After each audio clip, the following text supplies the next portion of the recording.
Every time I speak, I want the truth to come out. And even if I get in trouble, you know what I'm saying? Ain't that what we're supposed to do? I'm not saying I'm going to rule the world or I'm going to change the world, but I guarantee that I will spark the brain that will change the world.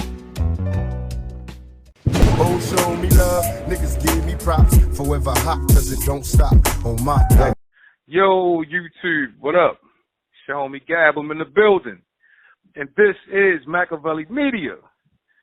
In this line of work we do here, you're lucky if you come across some friends. I done came across some family. Give it up one time for the legendary Mouse, man. Mouse, what's up, baby? What's good, Gabbo? What you feeling like? I'm feeling good, man. It's always a pleasure to have you on the phone, man. You know, me and you tight. No doubt. Yeah, like a frog's ass. Like a frog's ass. Like a frog's ass. And, you know, it's always an honor to have you come through, bro. Now, look, you got a lot of shit going on, man. Tupac is popping right now in our city. You know what I mean? Yes, a lot of big things, a lot of big things going on right now. And you got some ice cream I want you to tell the people about. Let's get into that off top. Oh, man. Last night was crazy, Gab. SHAKUR Brothers is ice cream company from here in Baltimore, and their whole mission, right, is the youth and the young black male, right? And everybody that works at SHAKUR Brothers owns a part of SHAKUR Brothers. That's how tight it is, right? They empower the young black male, you know? So they came out last night, they launched the Tupac flavor, and it's called Keep the Head Up. And it's a dope flavor. It's good as hell, man. Yeah, and you know, blacker the berry, the sweeter the juice. It's a vanilla blackberry sauce ice cream. So you know, the blacker berry, the sweeter the juice is like blackberries and like a oak something. You know, I ain't into ice cream like that. My guy Sean Stanton, who runs the company, me and him got together and tried to make it happen, but, you know, he's the scientist behind it all. I think I sent you a copy of the what the paints look like. No doubt. Yeah, man, it's flavor.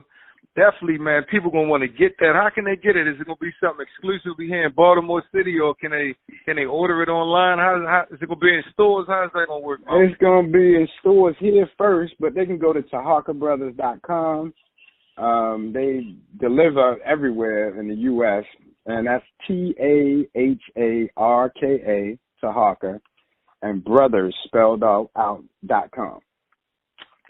SHAKURBrothers.com. That's dope, man. Yeah. So look, yeah, we was excited last night, bro. Everybody came out and supported. You know, we had some storytelling stuff going on last night. Some dope giveaways, man. It was a good time, man, celebrating. I hate just saying celebrating the death, you know what I mean? But it was dope last night. No doubt about it. So we look, here in Baltimore City, they're renaming a very popular park at the Tupac Shakur, your best friend and homie. Let's get into that for a second now. Let's get a whole history of Wilson Park and, you know, where it's going and, you know, how is it going to tribute Tupac and his legacy? Well, what's dope about Wilson Park, man? Wilson Park, Harry Wilson Sr., right, who was a black banker. This is in northeast Baltimore. And he bought over 100 acres of land, but he couldn't use it the way he wanted to use it because he was black, right? And this is near the old Memorial Stadium, and he had to fight with City Hall, man, to even have black folks live in this area, right? And he owned so much land. They tried to fight him as much as they could, but, you know, the paperwork is paperwork. And and that's how Wilson Park was born. You know, black folks. It was a red line district. If y'all don't know what a red line district is, it's parts of the city where they exclude black folks from living there. We can't live in those different parts of the city, right? It's marked the red line. Absolutely, right? Nigga, stop right here. Don't cross the motherfucking red line. So that's the community we come from, Wilson Park. Some people call it Penn Lucy. But Harry Wilson Sr., that was, my man. And that's where we grew up. That's where, Pac used to live. That's where I used to live. And there's a park there that, we dedicating to Pac, man, on Tuesday. And that should be dope. It should be real dope. The mayor's coming out. Like, it's a big thing. Right, the governor, the mayor, the community. Everybody's going to be giveaways for the kids. It's going to be a big thing. They're renaming the whole park here at the Tupac. That's awesome. Yo, off the chain. So, Mouse, look, it's a picture. Me and you did a song for the Guns N' Roses, Devontae Swing, Tupac Shakur mixtape. And the album cover I picked for the song is a classic picture. You and Tupac, and you said y'all was in the Bronx on the picture? In Bronx, New York, no doubt. You was 13 years old, bro. And the crazy thing about it, right, we were the East Side crew, and we had just, East Side of Baltimore, that's where I'm from. Just let everybody know the East Side crew, right? Go ahead. Sir. Yes, sir. I had to, represent where we was from. And, like, the story behind that was, he said, yo, I'm going to New York for the summer. I'm like, damn, man, we just getting started. At the time I talked to you about it, hip-hop was 11 years old, man. We were 13.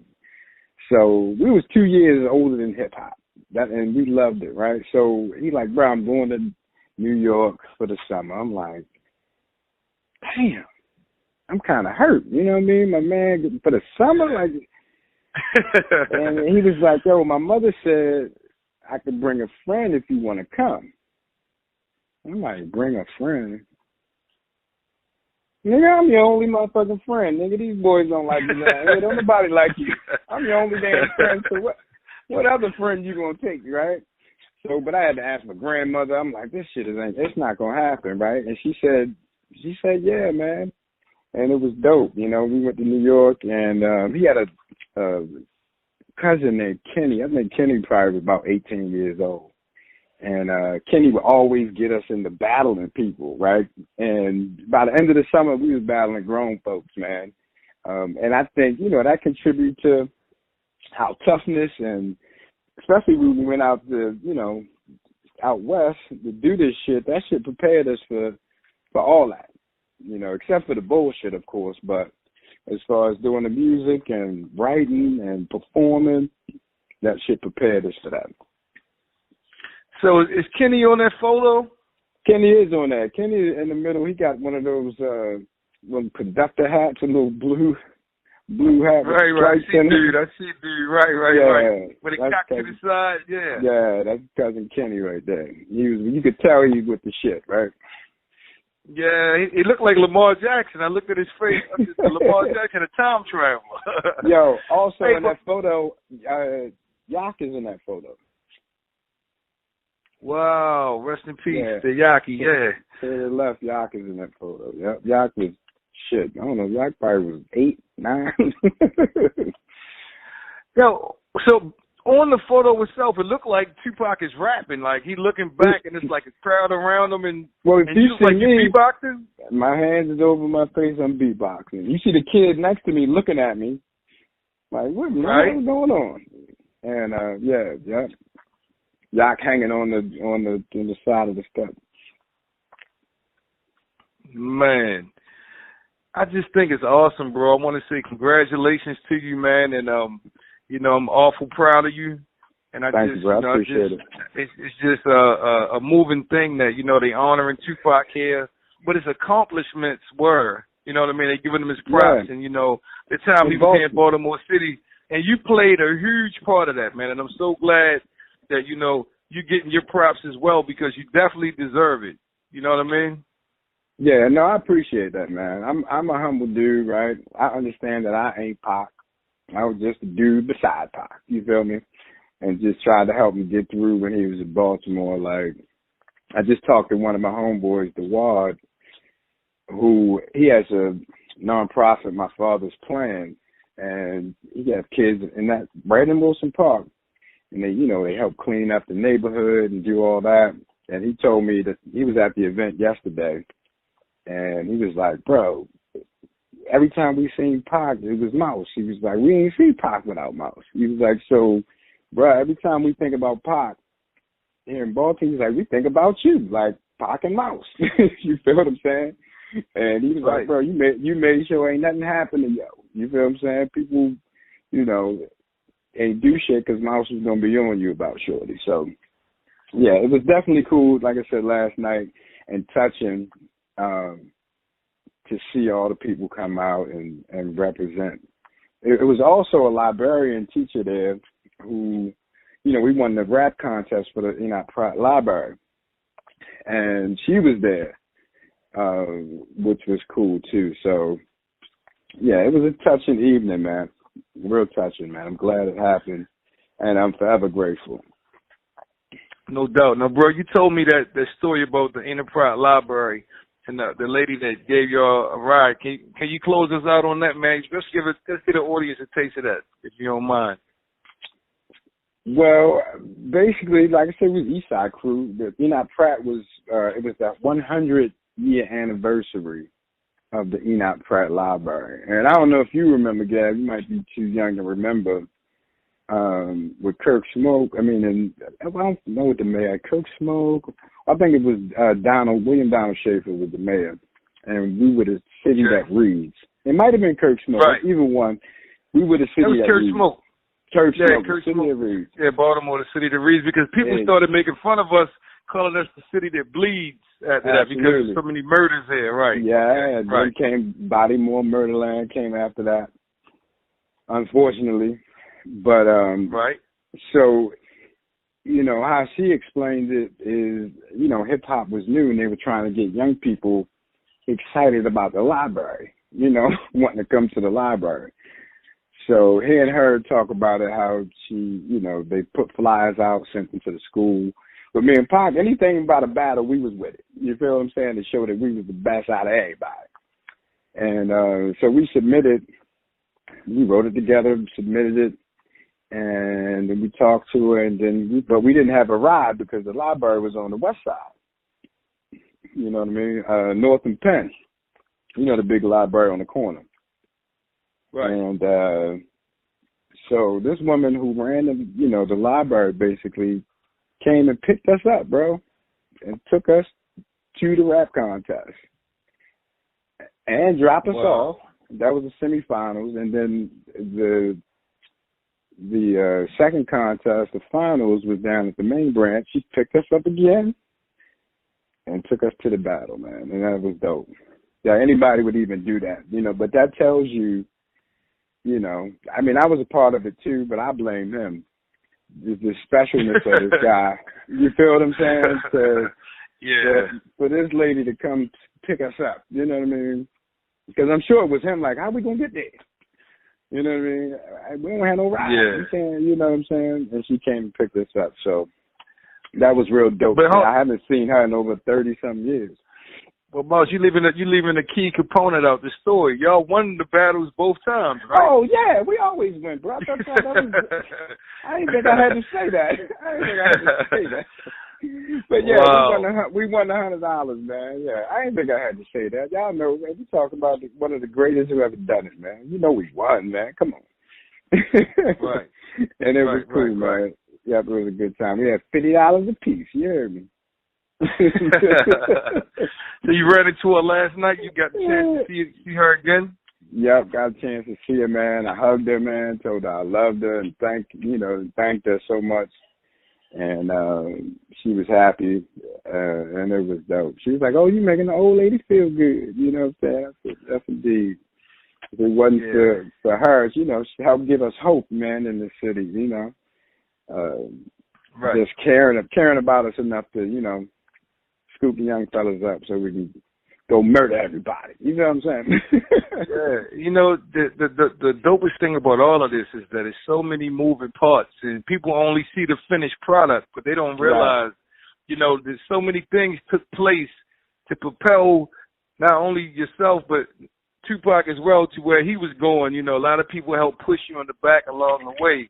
Absolutely. And you definitely, man, played a tremendous part, and not only Tupac's life here in Baltimore City, but even when he moved to Oakland and found stardom, you know, the Digital Underground, you know, you was there for the whole ride. It's a phenomenal story. Yeah, he kept in touch, you know, and then when he got his deal, he was like, bro, you need to help me, bro, come on. And I didn't want to do it at first, but I went on and did it, right? And the rest is history, you know. And the rest is what they call history.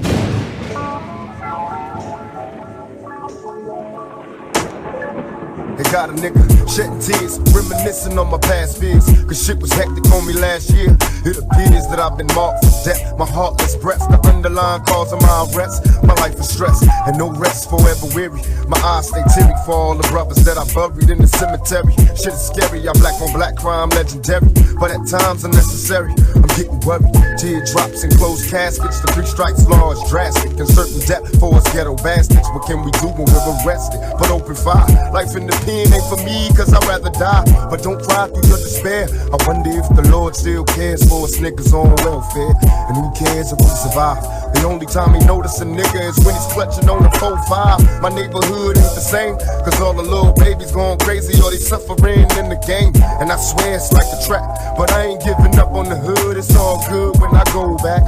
Oh, show me love, niggas give me props. Forever hot, cause it don't stop on my block. Regulate our community. Be security in your own neighborhood. Should be no rapes, there should be no violence, there should be no gunshots in our community unless we the ones sparking it, unless we doing that to somebody that's trying to infiltrate or break down our community. It's all about niggas coming together and making paper. I guess you can say that I'm the once in a lifetime type of rapper to come on down the pipeline. It's money time every time that I say a rhyme. The way I shine got you feeling like it's summertime. I do it for the kids who hunger, got their ribs showing. I take a rack of ribs, take it back and give it to them. Give my last dime, give it to a broken man, and put some hope in the palms of his empty hands. Take pictures with kids, kiss them on the head, say a prayer for every one of them before I go to bed. So if I never get famous or reach stardom, keep in mind that I came from the rock bottom. So many odds against me, just me and my loose leaf. Pins by my nightstand, writing in my sleep. Ain't no other like me, free fall in between. If you ever see my dreams, you'll know what I mean. Had vision of paper chasing and better living. Wanted more for myself than a casket of prison. So I'm mashing the rhythm with each lyric I give them. Come from the depths of my soul, hoping the niggas will feel them. I give my shit to bigger artists and they run cause they know that I'm DMC to get it done. Take this whole shit back. Dookie ropes to dope tracks. 4-finger rings bringing that flow back. Forced to live my head where the dealers and drugs at. Forced to go to bed where the killers and thugs at. Never glorified, but I know all about that. That's where I come from. Still I rise up above that for my block. Can't a motherfucker out there tell me shit. All this money that we make in the streets, we should bring it back and turn it back into the community. Nobody should be hitting lotto for 36 million and we got. And I can help but wonder why so many young kids had to die. Caught strays from AKs in the drive-by. Swollen pride and homicide don't coincide. Brothers cry for broken lives, mama come inside. Cause our block is filled with danger. Used to be a close-knit community, but now we're all cold strangers. Time changes us to stone them crack pipes. All up and down the block exterminating black life. But I can't blame the dealers. My mama's welfare check is bought the next man clone wheels. Shit's real, I know you feel my tragedy. A single mother with a problem child, daddy free. Hanging out, picking up games, sipping cheap liquor. Gaming the hoochies open, I can get to sleep with her. It's a man's world, staying strapped. Fantasies of a nigga living fat, but held back. Pipe dreams can make the night seem hopeless. Wide-eyed and losing focus on my block. My block, haunted by souls of those who wore gold on street corners. Pac warned us, get your money right if you go to war or be a goner. On my block, where cops swarm on the norm. Another dream deferred, what you doing? Playing ball or performing? Impregnated with hope, now they kicking us out. Gentrification is born. I know, you the first niggas on the block for the cheese and blast the lead. Take a deep breath, boy. Breathe. You better than that. You gotta believe. Now I ain't saying if they do you wrong, don't rebel or give them hell. But think it through. You gotta be yourself, my nigga. Never ignorant getting goals accomplished. On my block, when shit get worse, we bomb first. Me and Pac went block to block around the globe. My homie might be alive. You never know. This is the OG Mouse Man with Gab, my little bro. We out.